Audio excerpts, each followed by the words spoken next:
जय हो दशा महारानी की जय। 7वें दिन की कथा। किसी गांव में एक बुढ़िया ब्राह्मण रहती थी। वह बहुत गरीब थी। उसका एक लड़का भी था। एक दिन वह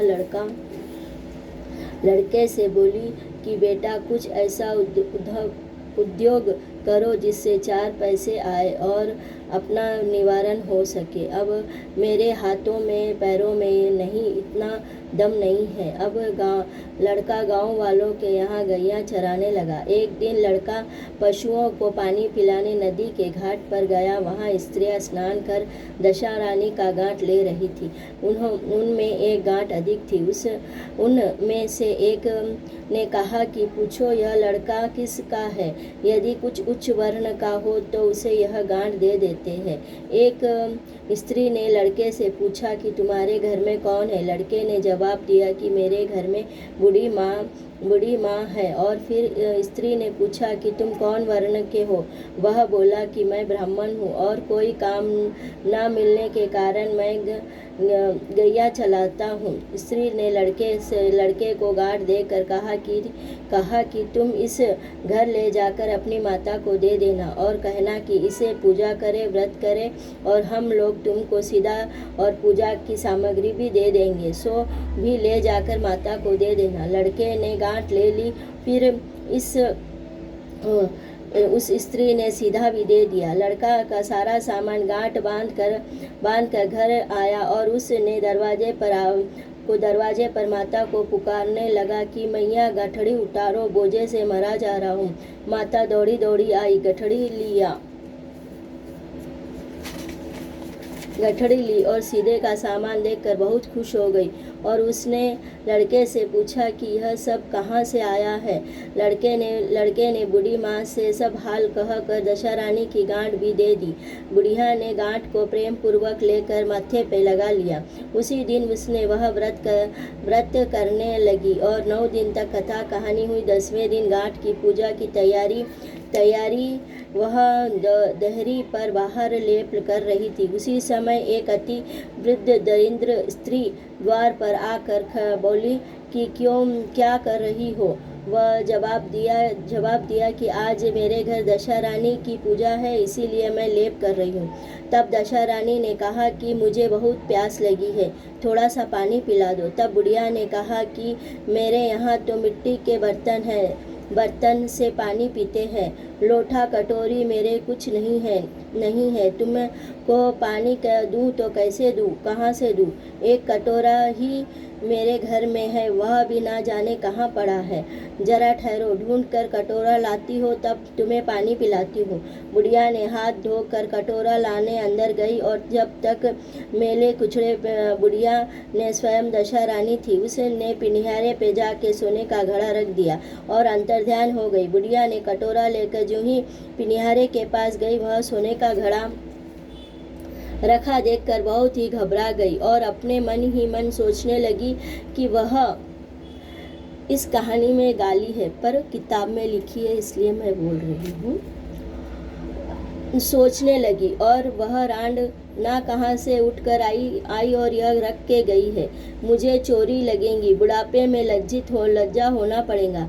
यह इस चिंता से बुढ़िया खोज में बाहर निकल आई। तब वह उस लड़का आया और उसने पूछा कि किसे की खोज कर रही हो माँ? वह बुढ़िया ने एक बुढ़िया आई कहाँ से ना जाने सोने का घड़ा रख कर भाग गई। इस लड़के ने कहा कि वही तो अपनी दशा रानी है, उन्होंने यह घड़ा तुमको दे दिया है। अब की बार फिर आवे तो तुम्हें उन्हें अच्छी तरह स्वागत कर इस प्रकार से उनकी आज्ञा का पालन करना।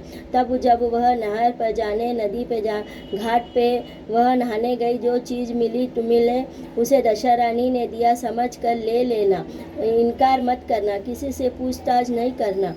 और अथा वह वही करने लगी। बुढ़िया नदी पे नहर पर जाने लगी। वह सामने सोने के घड़ा भरा पड़ा दिखाई दिया और वह उत्तम वस्त्र किनारे पे रखे थे।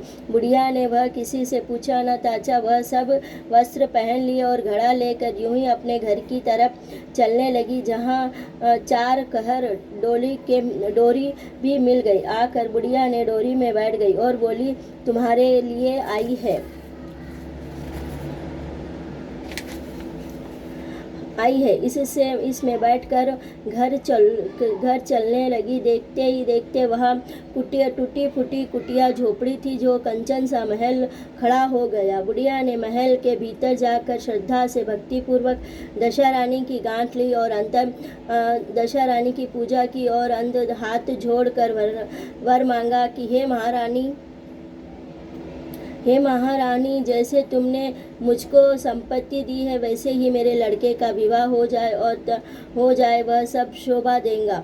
कुछ दिनों के बाद लड़के का विवाह हो गया और बहुत सुंदर सुशील सी बहू घर में आ गई।